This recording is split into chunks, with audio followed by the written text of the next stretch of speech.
더 감사한 아침입니다. 우리 아침 예배로 하나님 앞에 함께 나가겠습니다. 오늘은 베드로전서 2장 11절에서 25절까지의 말씀을 함께 읽으시고 하나님 말씀을 전하겠습니다. 사랑하는 자들아, 거류민과 나그네 같은 너희를 권하노니 영혼을 거슬러 싸우는 육체의 정욕을 제어하라. 너희가 이방인 중에서 행실을 선하게 가져 너희를 악행한다고 비방하는 자들로 하여금 너희 선한 일을 보고 오시는 날에 하나님께 영광을 돌리게 하려 함이라. 인간의 모든 제도를 주를 위하여 순종하되 혹은 위에 있는 왕이나 혹은 그가 악행하는 자를 징벌하고 선행하는 자를 포상하기 위하여 보낸 총독에게 하라.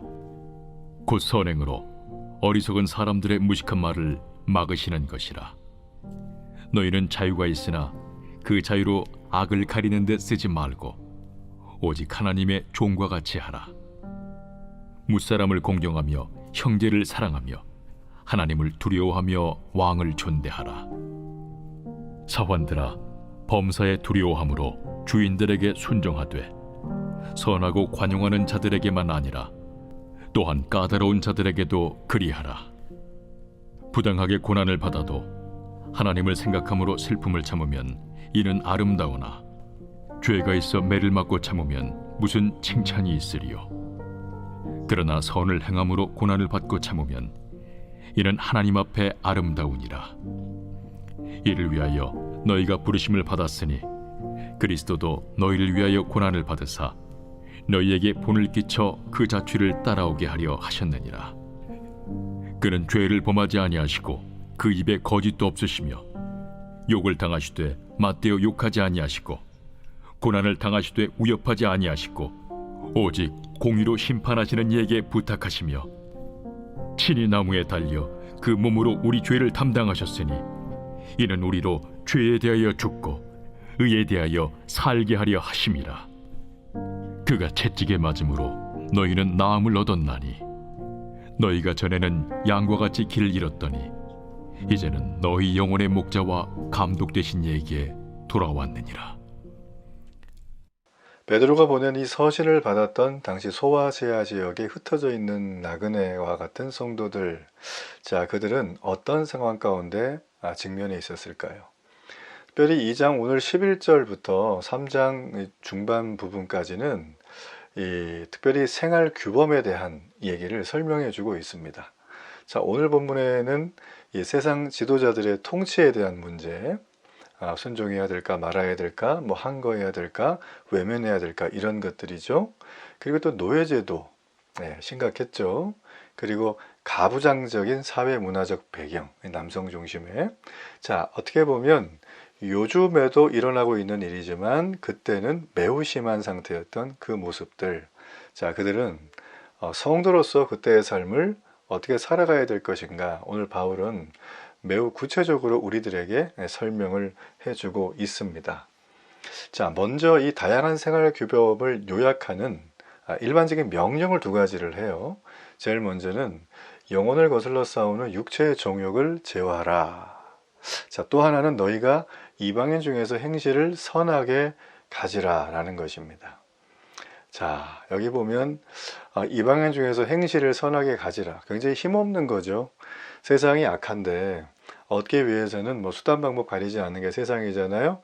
어떻게 선하게 그냥 나 잡아 잡수라 하면 이렇게 그냥 공격을 탁 받고 넘어질 각오를 하고 가라 그러는가. 너무 이거는 이 패배의식에 조른 어떤 명령이 아닐까, 뭐 이렇게 비난거리는 학자들도 있어요. 여러분, 그렇지만 오늘 이 본문의 말씀과 또 내일 이어지는 말씀을 자세히 묵상을 해보면 이게 전혀 아니라는 걸 우리가 발견하게 되어집니다. 오늘 여기 보게 되어지면 17절 말씀에 보면 베드로는 먼저 독자들에게 이 성도들의 정체성이 무엇인가 짚어주고 있어요. 우리 1장 1절에서 17절이었죠? 거기에 보면 얘기를 해줘요. 자, 1장 1절에서는 거류민이라고 했어요. 그리고 17절에서는 나그네라고 했어요. 자, 거류민과 나그네. 우리가 살폈지만 거류민과 나그네는 참 쉬운 주제는 아닙니다.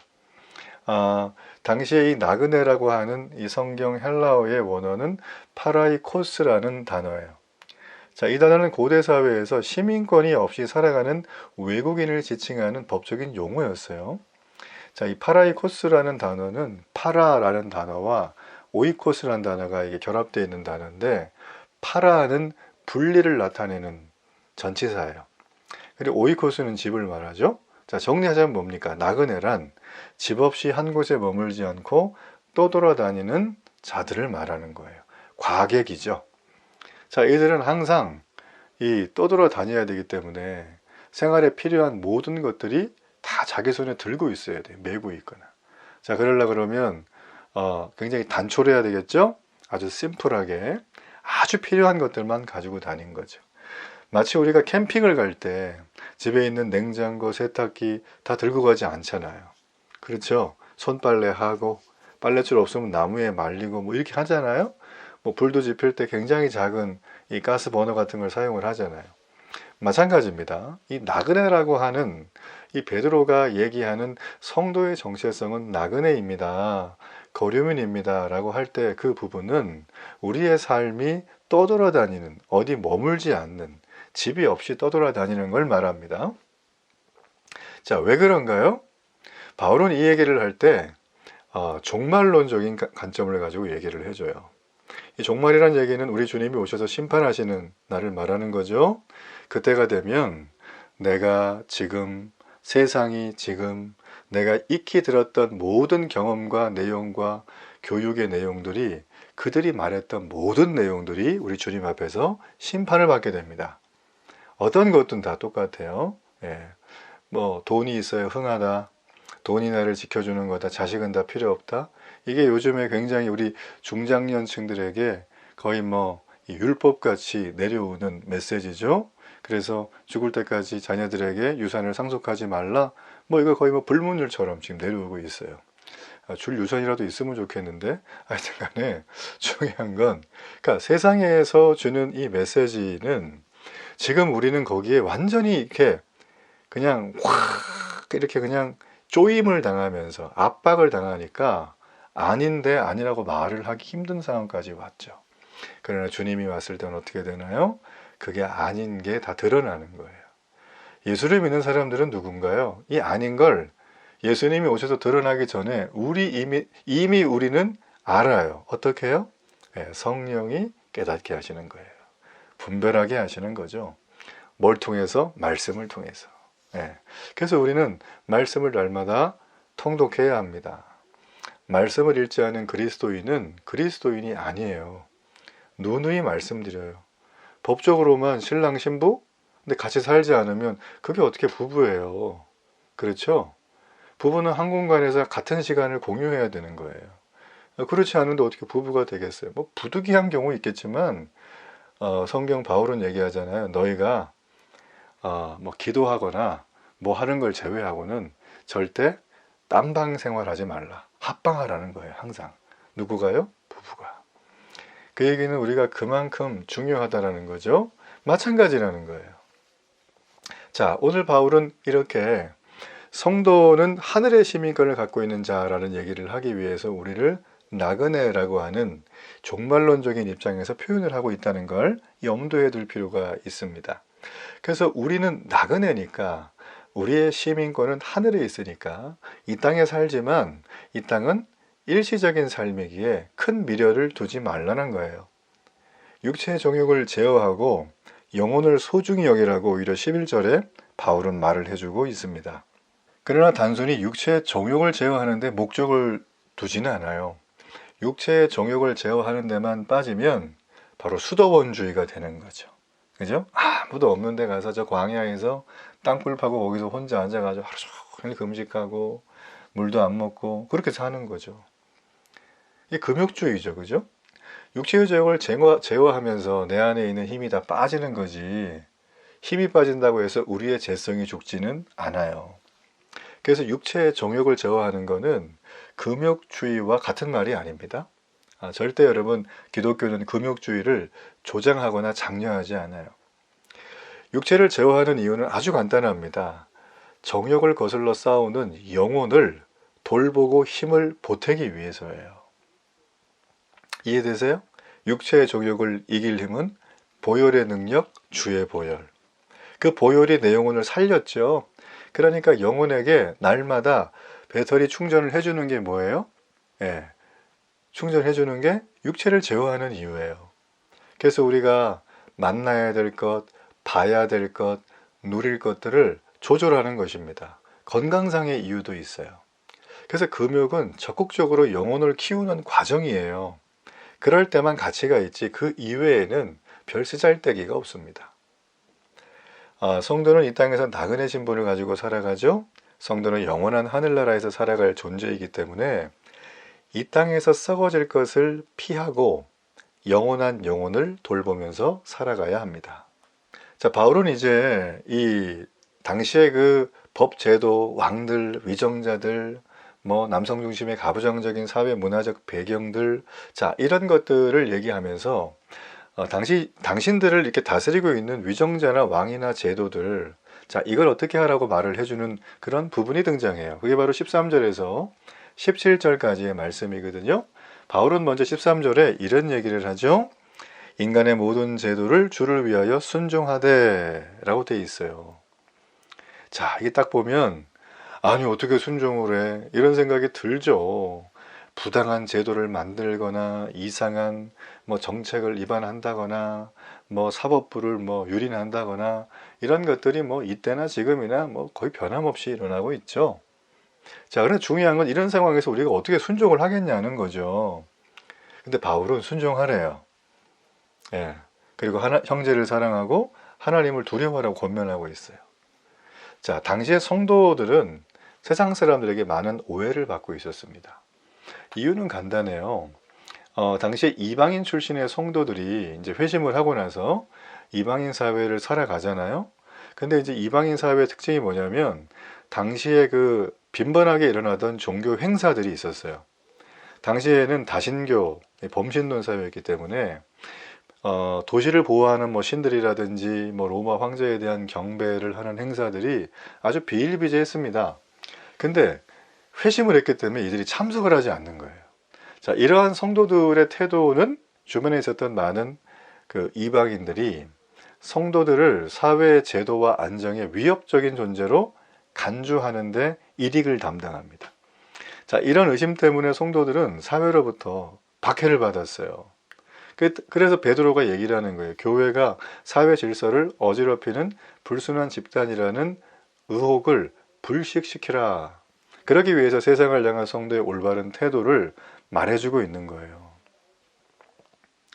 성도들은 주어진 자유를 가지고 무사람을 공경하고 이웃을 사랑하는 거죠.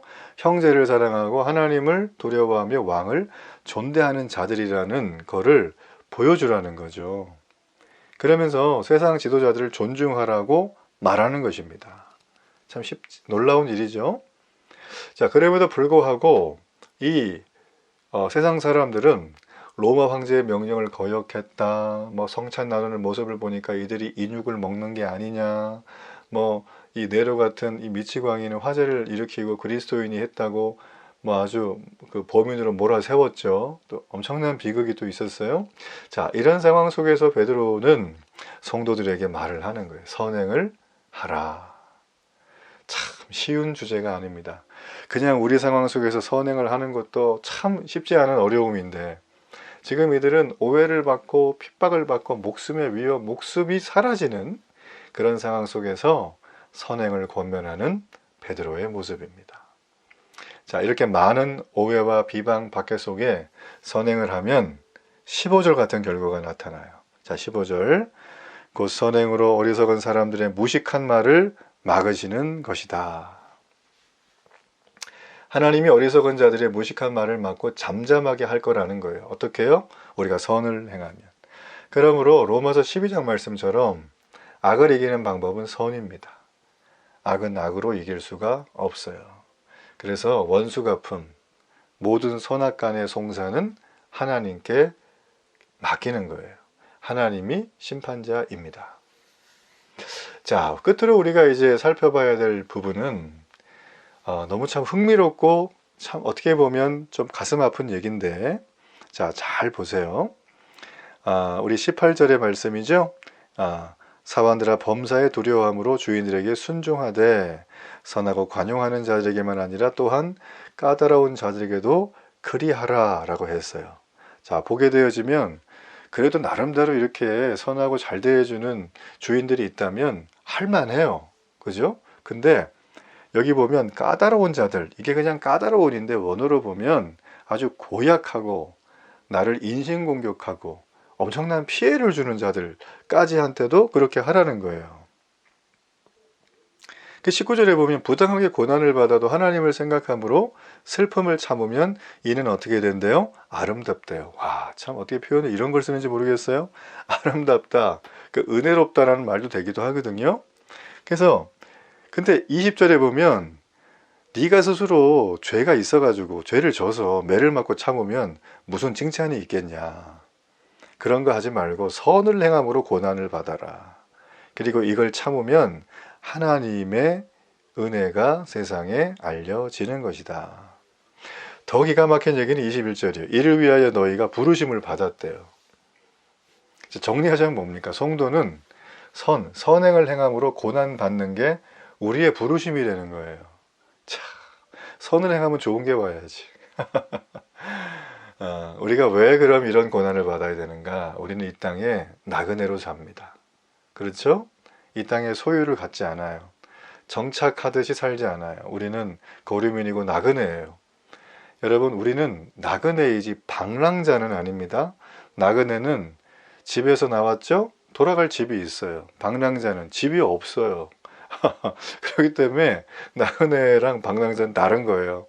우리는 노숙자가 아닙니다. 우리는 나그네예요. 멀쩡히 삶을 살아가는 거예요. 그렇지만 우리의 가야 될 집이 이 세상이 아니다. 그래서 나그네로 이 땅을 살아가면서 선을 행하죠. 근데 예상치 못한 고난이 온다는 거예요. 이런 거죠. 내가 예수님 믿고 나서 너무 좋아요. 우리 집안 다 안 믿어요. 엄마 아빠 다 안 믿고 형제 다 안 믿어. 그럼 어떻게 해요? 당연히 교회 같이 가자고. 하나님 이런 분이라고. 내가 믿으니까 너무 좋다고 막 이런 얘기 하죠. 그러면 어떻게 하나요? 그래, 이번 주부터 교회 가자. 무슨 옷 입고 갈까? 이러면 할렐루야인데 대부분 다 욕이 날라오고 너나 잘하라 그러고 공부나 하라고 혼나죠. 예.